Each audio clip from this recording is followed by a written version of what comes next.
Olá, tudo bem? Sou Alexandre Herzog, psicólogo e gestaltoterapeuta, e este é meu canal aqui no YouTube. Quero te convidar para assistir um vídeo hoje sobre mudanças de pensamento e de atitude. Bom, entendendo o que é isso então? Um pensamento é um produto da nossa mente, é uma ideia, uma percepção, um entendimento que a gente faz sobre algo que a gente viveu. A gente pensa sobre algo que a gente está vivendo agora, a gente pensa sobre algo que a gente vai viver. Muitas vezes a gente se baseia em pensamentos de coisas que a gente já viveu para orientar as nossas ações naquilo que ainda vai acontecer e que nós estamos começando a partir de agora. Quase enlouqueci você, né, com toda essa volta aí, mas é uma volta que acontece aí com a nossa mente. Como lidar com isso? Como organizar isso? Isso é o pensamento. E aí a atitude é um comportamento que a gente emite. Muitas vezes a gente faz coisas tendo pensado antes. E outras tantas vezes a gente faz coisas sem pensar nada antes de fazê-las. O resultado dessas ações, sejam aquelas que a gente pensa antes de fazer, sejam aquelas que a gente não pensa antes de fazer, tudo isso produz percepções, entendimentos que a gente faz, né, dessas experiências, e esses entendimentos podem estar carregados de emoção. Esses entendimentos a gente faz conforme a gente consegue, de acordo com o nível de estrutura mental e emocional que a gente tem naquele momento.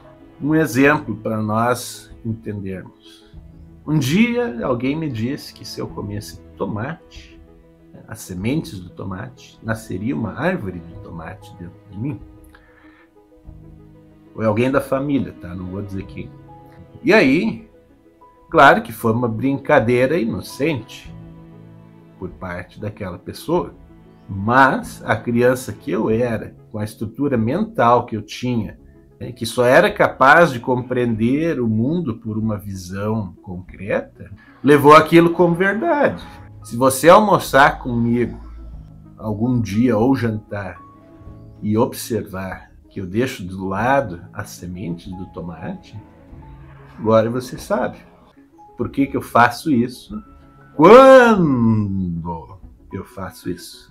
Porque aqui vem a segunda parte do nosso vídeo, né? Após a gente entender o conflito que existe entre o pensamento e a atitude, a gente pode chegar nesse ponto onde eu cheguei aqui, em que algumas vezes eu ajo de acordo com o padrão que já tem e outras vezes eu consigo agir de outra forma. Isso significa estar livre? O que é liberdade para você? Autonomia de escolha e de decisão. Responsabilidade por cada decisão. Isso sim é uma grande liberdade. Qual o conflito envolvendo atitude e pensamentos? E principalmente quando a gente está saindo de um padrão para outro. O problema é que algumas coisas que a gente pensa hoje foi introduzido no nosso comportamento, né, no nosso repertório aí, por meio da ação de outras pessoas. É uma parte maior do que aquela que a gente mesmo começou a pensar. E uma influencia a outra. Exemplos. Uma criança nasce em uma família onde os dois pais torcem para o mesmo time de futebol. E por ser daquele time, né, os pais compram as roupinhas, acessórios, né, tudo personalizado daquele time, e começa a vestir a criança com as roupas e acessórios daquele time, dizer para ela que ela é colorado, gremista, Paulistano, Fluminense, Flamengo, Corinthians. E de tanto ouvir isso, a criança acredita, mas não sabe por que torce para aquele time. Quando essa decisão de torcer para aquele time se torna algo consciente, eu vou ao estádio porque eu gosto, beleza, assumiu o controle para si. Mas lá na origem, ninguém nasce sendo já torcedor do time A, B ou C, certo? Então isso é um exemplo de um aspecto que é introduzido e é fácil de a gente identificar. E aí, pegando dentro do mesmo contexto, outras coisas são criações da nossa própria mente. Por exemplo, o time A tem uma rivalidade com o time B e naquele ano a criança tem 7 anos de idade e é um ano dentro de uma década onde o time A, que é o time que ela torce, só perde. Não ganha nada. É motivo de chacota dos torcedores do time B. Isso é um contexto que vai produzir pensamentos de uma determinada natureza. Se fosse o contrário, o time A só ganha, o time B só perde. Outro contexto de pensamentos, né, que essa criança vai produzir, né, ao longo do tempo que ela tiver contato com esse assunto, com essa possibilidade. Aí as atitudes. As atitudes começam a surgir em função dos pensamentos que a gente carrega. Por exemplo, se o time B está perdendo, eu vou tirar uma casquinha, porque eu sou do time A, eu estou ganhando. Vocês estão tantos anos sem título. É muito prático. Mas aí, se eu estiver há 10 anos sem título como time A e alguém do B vier caçoar de mim, eu preciso conseguir ouvir isso aí. Se eu posso falar. Se eu tenho boca para falar, eu preciso ter ouvidos para ouvir. É quando a gente fala de uma autorresponsabilidade, a gente chega nesse estágio onde eu tenho boca para falar e ouvidos para ouvir. Em algum momento eu vou dizer coisas que são difíceis de ouvir. Em algum momento eu vou ouvir coisas que são difíceis de escutar. Se eu conseguir, né, já vou estar lidando com a responsabilidade. O grande conflito disso tudo é que muitas vezes a gente age e não assume a responsabilidade pelas nossas ações.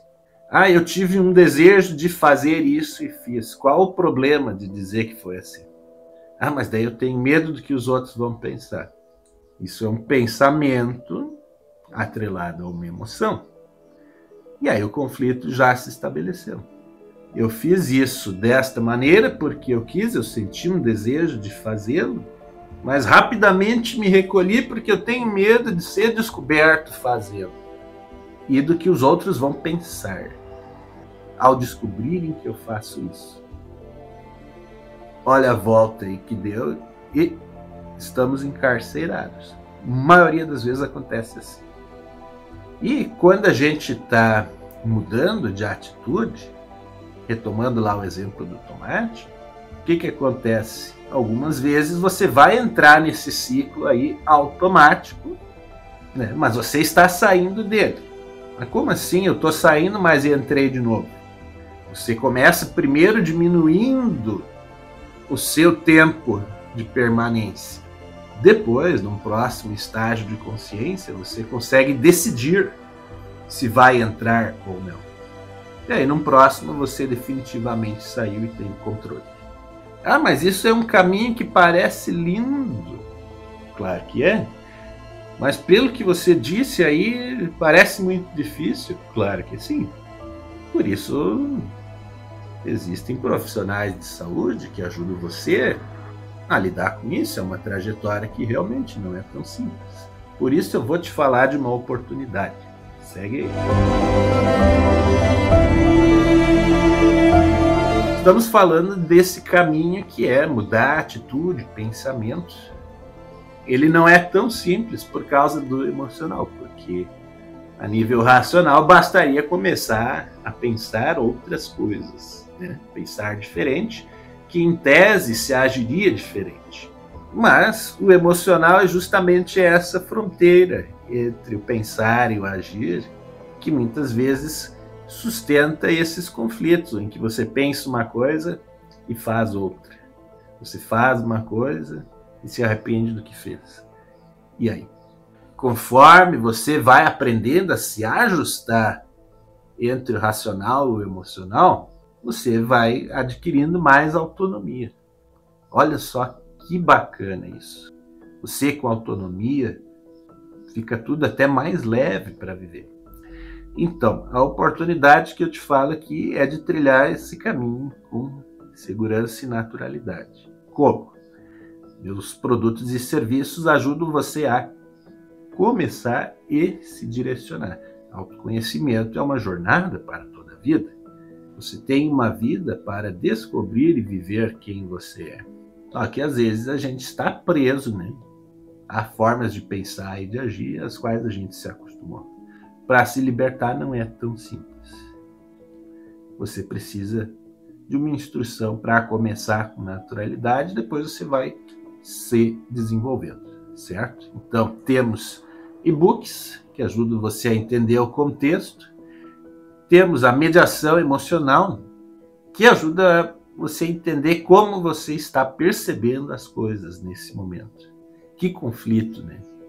Entre a razão e a emoção está acontecendo. Como está esse ajuste hoje? E aí, a Gestalt terapia é uma oportunidade de trabalhar, né, na sua estrutura emocional. E em desenvolvimento ainda uma mentoria, na qual a gente trabalha e aí para que você se torne um mestre de si mesmo. Olha só que interessante. Então ficam as opções aí, certo? Tudo no link da descrição. Gratidão por existir e por me assistir. Até.